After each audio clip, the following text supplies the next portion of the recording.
नमस्कार, मैं डॉक्टर राकेश पाठक। दोस्तों, आप जानते हैं कि राष्ट्रीय स्वयंसेवक संघ का देश के स्वतंत्रता संग्राम में कोई योगदान नहीं था। जिस वक्त देश महात्मा गांधी और भारतीय राष्ट्रीय कांग्रेस की अगुवाई में आजादी की लड़ाई लड़ रहा था, तब राष्ट्रीय स्वयंसेवक संघ के सरसंघ चालक से स्वयंसेवक तक सब के सब इससे बहुत दूर खड़े थे। यही वजह है कि संघ के पास आजादी की लड़ाई का कोई नायक महानायक नहीं है।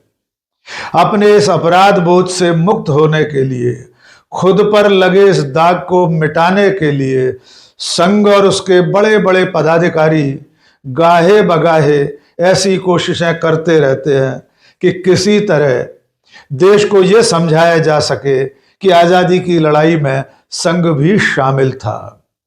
इसी तरह आजादी की लड़ाई के जो प्रतीक हैं, चाहे वंदे मातरम हो या तिरंगा झंडा, इसको लेकर भी संघ और उसकी राजनीतिक इकाई भारतीय जनता पार्टी के नेता बेसिर पैर की हाँकते रहते हैं।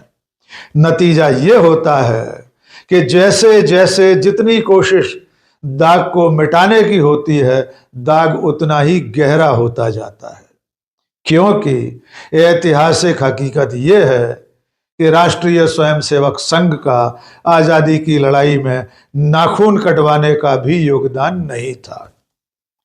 ताजा मामला है तिरंगे का। राष्ट्रीय स्वयंसेवक संघ के सुप्रीमो सरसंघ चालक डॉक्टर मोहन भागवत ने यह दावा कर दिया है कि संघ हमेशा से तिरंगे का सम्मान करता आया है और उसकी रक्षा करता रहा है। वे कह रहे हैं कि भगवा और तिरंगा आमने सामने नहीं है। संघ तिरंगे की मान्यता के शुरुआती दिन से इसका सम्मान करता रहा है। हकीकत यह है कि डॉक्टर मोहन भागवत का यह बयान ऐतिहासिक तथ्यों की कसौटी पर पूरी तरह गलत साबित होता है। आइए उनके बयान की मीमांसा करें, उससे पहले डॉक्टर मोहन भागवत को ही सुन लीजिए। National flag was first decided in 1933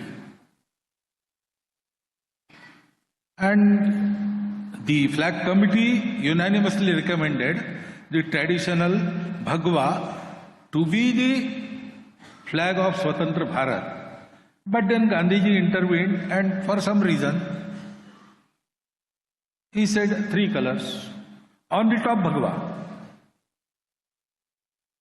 Okay, it will be flag of the Sarvabhauma Samprabhu Satta of Swatantra Bharat. We call it Rashtraധ്વજ, national flag. Since its creation, Sangha has always stood by, respected, offered tributes and protected this Tiranga Dhwaj. So there is no question of Bhagwa vis-a-vis Bhagwa and Tiranga. Every Communist Party has a red flag. Congress Party has Tiranga with Charkha, not with Chakra. Republican Party has blue flag. So we have our Bhagwa and we respect our. अब आइए उनके इस बयान का fact check कर लेते हैं। जैसे जैसे आप डॉक्टर मोहन भागवत के इस बयान और हकीकत को जानेंगे, वैसे वैसे संघ के इस झूठ का पर्दाफाश होता जाएगा। तो शुरुआत करते हैं तिरंगे के इतिहास से। सबसे पहले 1906 में कोलकाता के पारसी बागान में कांग्रेस के अधिवेशन में एक झंडा फहराया गया और इस झंडे में 3 रंग थे। उन 3 रंगों में बीच में वंदे मातरम लिखा हुआ था, ऊपर की पट्टी पर सितारे छपे हुए। यह झंडा लाल, पीले और हरे रंग का था। आप स्क्रीन पर इस झंडे को देख सकते हैं। आंध्र प्रदेश के कार्यकर्ता थे पिंगली वेंकैया। उन्होंने महात्मा गांधी से मिलकर यह अनुरोध किया कि एक झंडा होना चाहिए जो भारतीय राष्ट्रीय कांग्रेस के अलावा आने वाले समय में देश का राष्ट्रध्वज बने। गांधी जी के सुझाव पर पिंगली वेंकैया ने एक झंडा तैयार किया। 1921 के कांग्रेस के अधिवेशन में पिंगली वेंकैया ने गांधी जी को वो झंडा दिखाया। उस झंडे में 2 रंग थे, लाल और हरा। इसे देखने के बाद क्रांतिकारी नेता लाला हंसराज ने सिफारिश की कि इस झंडे पर चरखे को और लगा दिया जाए, गांधी जी का प्रिय चरखा। इसके बाद इस झंडे पर चरखा भी स्थापित कर दिया गया और शुरुआत में इसे इसी रूप में गांधी के सामने लाया गया। गांधी जी ने इसे देखकर एक और संशोधन किया। दोनों रंगों के बीच में, यानी लाल और हरे के बीच में, गांधी जी के कहने से सफेद पट्टी स्थापित कर दी गई और तब यह झंडा स्वराज ध्वज के रूप में स्वीकार किया गया।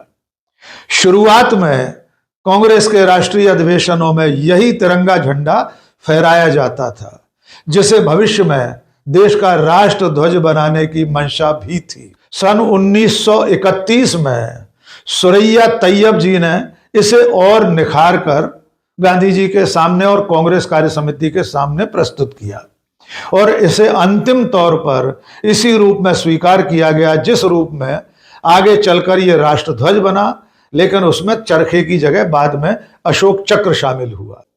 यहां ठहरकर एक रोचक जानकारी और दे देते हैं। जानकारी यह है कि सुरैया तैयब जी ने जो तिरंगा झंडा बनाया था, वही तिरंगा झंडा आजादी के दिन 15 अगस्त 1947 को पंडित जवाहरलाल नेहरू की कार पर लगा था और इस झंडे को सिला था कनॉट प्लेस की एक टेलरिंग फर्म ने। तिरंगे की इस यात्रा का अगला पड़ाव आया 1929 में।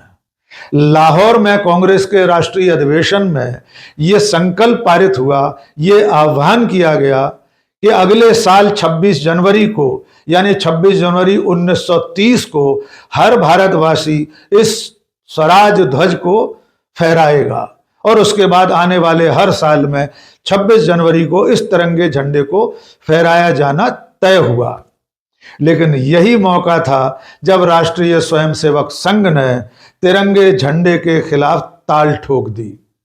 1925 में स्थापित हो चुके राष्ट्रीय स्वयंसेवक संघ के पहले सरसंघ चालक केशव बलिराम हेडगेवार ने उस वक्त एक सर्कुलर जारी किया, अपने स्वयंसेवकों को बाकायदा चिट्ठी लिखकर कहा कि 26 जनवरी 1930 को तिरंगे की बजाय सब लोग भगवा ध्वज फहराएंगे, भगवा ध्वज की पूजा करेंगे। यह पहला मौका था जब संघ ने तिरंगे झंडे का खुलकर विरोध किया और जैसे जैसे आजादी की लड़ाई आगे बढ़ी, संघ ने तिरंगे से दूरी बना ली। 1925 से लेकर 1947 तक एक भी ऐसा प्रमाण नहीं मिलता कि संघ ने तिरंगा झंडा फहराया हो या उसके सम्मान में 2 शब्द भी कहे हो। और तिरंगे के विरोध का सबसे बड़ा मौका आया आजादी की ऐन बेला में। जिस वक्त आजादी सुनिश्चित हो गई थी, संविधान सभा संविधान और हमारे राष्ट्रीय प्रतीक चिन्हों का निर्धारण करने बैठी थी, उस वक्त राष्ट्रीय स्वयंसेवक संघ ने तिरंगे को राष्ट्रध्वज के रूप में स्वीकार करने से इनकार कर दिया था, जबकि उस राष्ट्रध्वज में चरखे की जगह अशोक चक्र को होना था। संविधान सभा ने जिस राष्ट्रध्वज को मान्यता दी थी, उसमें वही केसरिया सफेद हरा रंग था और बीच में चरखे की जगह अशोक चक्र आना था। जिस वक्त संविधान सभा और ये देश इस तिरंगे को मान्यता देने जा रहे थे, देश आजाद होने जा रहा था, पूरे देश में लोग तिरंगा लेकर सड़कों पर उतरे हुए थे। 15 अगस्त के ठीक एक दिन पहले 14 अगस्त को राष्ट्रीय स्वयंसेवक संघ के मुखपत्र ऑर्गेनाइजर में एक संपादकीय लिखा गया।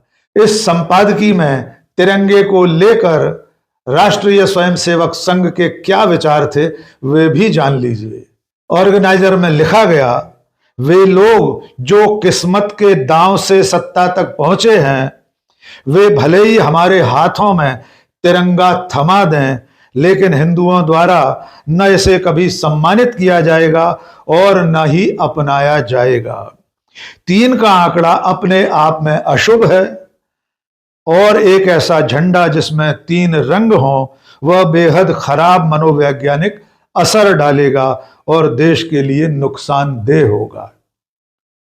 यानी राष्ट्रीय स्वयंसेवक संघ आरएसएस आजादी के ठीक एक दिन पहले तिरंगे को अशुभ अपशकुन बता रहा था और देश के लिए नुकसानदेह भी बताया जा रहा था। इसके अलावा गुरु गोलवलकर ने एक लेख में लिखा था, हमारी महान संस्कृति का परिपूर्ण परिचय देने वाला प्रतीक स्वरूप हमारा भगवा ध्वज है, जो हमारे लिए परमेश्वर स्वरूप है।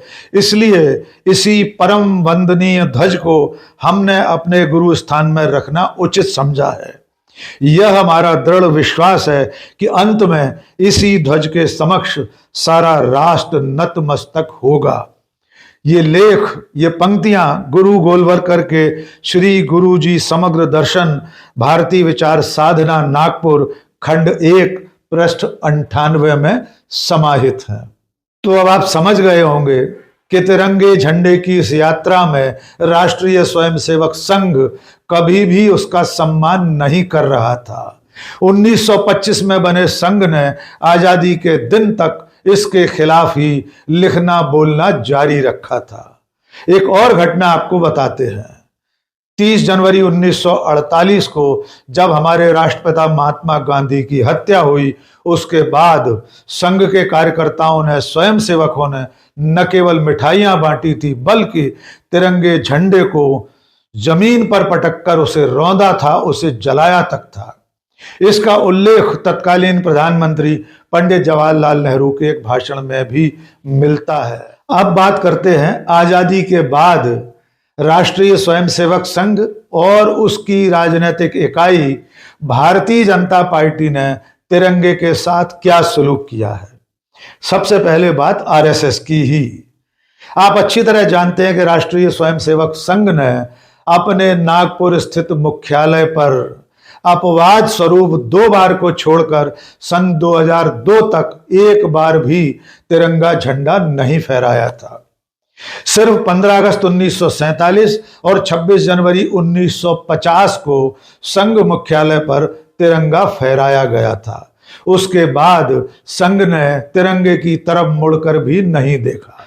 संघ तिरंगे का कितना सम्मान करता है, इसका एक उदाहरण और जान लीजिए। आपको याद होगा कि 26 जनवरी 2001 को नागपुर में संघ के मुख्यालय में 3 युवकों ने तिरंगा फहराने की कोशिश की थी। इनके नाम थे बाबा मेंढे, रमेश कोलंबे और दिलीप चट्टानी। ये तीनों युवक राष्ट्र प्रेमी युवा दल के कार्यकर्ता थे और वे चाहते थे कि संघ अपने मुख्यालय पर भी राष्ट्रध्वज तिरंगा फहराए। इसलिए इन्होंने संघ मुख्यालय में जबरन घुसकर तिरंगा फहराने की कोशिश की। और आप जानते हैं संघ ने क्या सलूक किया था। संघ ने इन तीनों राष्ट्र प्रेमी युवकों को गिरफ्तार करवा दिया था। उनके खिलाफ केस रजिस्टर हुआ था और वो केस सन 2013 तक चला। उसके बाद ये तीनों युवक बरी हो गए। यानी आजाद भारत में भी संघ और उसके मुख्यालय में तिरंगा फहराना कबूल नहीं किया गया। यद्यपि संघ हमेशा ये तर्क देता रहा है कि जो ध्वज संहिता थी, जो फ्लैग कोड था, उसके चलते विशेष अवसरों के अलावा तिरंगा नहीं फहराया जा सकता था। लेकिन उसी फ्लैग कोड में 26 जनवरी और 15 अगस्त के अलावा 2 अक्टूबर को भी ध्वज फहराने की, तिरंगा फहराने की इजाजत है। लेकिन संघ ने 1947 के 15 अगस्त और 1950 की 26 जनवरी के बाद सन 2002 तक न तो 15 अगस्त को झंडा फहराया, न 26 जनवरी को, और 2 अक्टूबर को तो सवाल ही नहीं। तो अब आप अंदाजा लगा सकते हैं कि राष्ट्रीय स्वयंसेवक संघ अपने मुख्यालय पर 52 साल तक तिरंगा नहीं फहराता था। और उसके बाद सुप्रीम कोर्ट ने जब ध्वज संहिता में कुछ परिवर्तन करवाए, उसके बाद से अब संघ ने तिरंगा फहराना शुरू कर दिया है। लेकिन अब भी उसकी जो राजनीतिक इकाई है भारतीय जनता पार्टी, उसके नेता मौके बेमौके तिरंगे की जगह भगवा को राष्ट्रध्वज बनाने का अभियान चलाते रहते हैं। सन 2022 की एक घटना आपको याद दिलाते हैं। उस वक्त कर्नाटक में भारतीय जनता पार्टी की सरकार थी। एक मंत्री थे, नाम था के.एस. ईश्वरप्पा। ईश्वरप्पा ने बाकायदा ये बयान दिया था कि आने वाले वर्षों में, आने वाली सदियों में एक न एक दिन ऐसा आएगा कि लाल किले पर तिरंगे की जगह भगवा फहराएगा। इसको लेकर कर्नाटक की विधानसभा में जबरदस्त बवाल हुआ था। तब प्रतिपक्ष में बैठी कांग्रेस पार्टी ने इसको लेकर भारतीय जनता पार्टी से सवाल पूछे थे, लेकिन तब भी भारतीय जनता पार्टी के शीर्ष नेतृत्व में के.एस. ईश्वरप्पा से किसी तरह का कोई सवाल जवाब नहीं किया था। इसके अलावा भी भारतीय जनता पार्टी, राष्ट्रीय स्वयंसेवक संघ के समर्थक, उनके सोशल मीडिया सेल, उनकी IT सेल, उनका व्हाट्सएप विश्वविद्यालय लगातार तिरंगे के सामने भगवे को लाकर खड़ा करता रहा है और ये सब मोहन भागवत अच्छी तरह जानते हैं। तो जिस राष्ट्रीय स्वयंसेवक संघ ने 1925 से लेकर 1947 तक तिरंगे का सम्मान नहीं किया, 1947 में आजादी मिलने के दिन तक इसे अशुभ अपशकुन कहा और उसके बाद आजाद भारत में भी तिरंगे को रौंदने का काम करने वाले लोग आज तिरंगे के सम्मान की बात कर रहे हैं। ये तिरंगे की जीत है, ये उन लोगों की हार है जो लोग भगवा ध्वज को राष्ट्र ध्वज बनाना चाहते हैं। आज के इस वीडियो में बस इतना ही।